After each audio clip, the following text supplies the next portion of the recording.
So, with the concept of using the N word, Dr. Michael Eric Dyson and Dr. Cornel West both brought up very important messages and addressed issues surrounding the changing and challenging use of the N word in society today. From the history of the use of the N word, of being more of an oppressed word, it has changed to something more of a word that showed togetherness in a community. As quoted from the video, the N word grew out of a loving, affirming culture that used it in opposition to how the dominant white culture was using it, so they were trying to beat us down, trying to circulate that term in a loving, endearing, embracing way. The African American community has been using the N word in a way to get back at the original use of the word, turning it into something positive. With affiliation or the ability of a language to bring people together, the N word has changed into a way that facilitates a sense of belonging and fondness within a group of people. In a large group, many individuals will adopt the N word to use to solidify the relationship and to show a sense of closeness with each other, a process that is called convergence.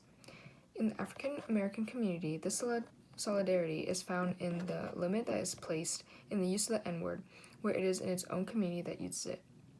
The strategy of divergence is what separates the use of the word apart from others in order to show a difference from other communities.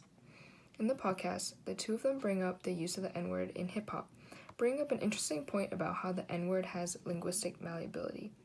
In the way that the meaning is interpreted with younger generations, even from the past of hardships and negativity, it hardens their camaraderie with each other.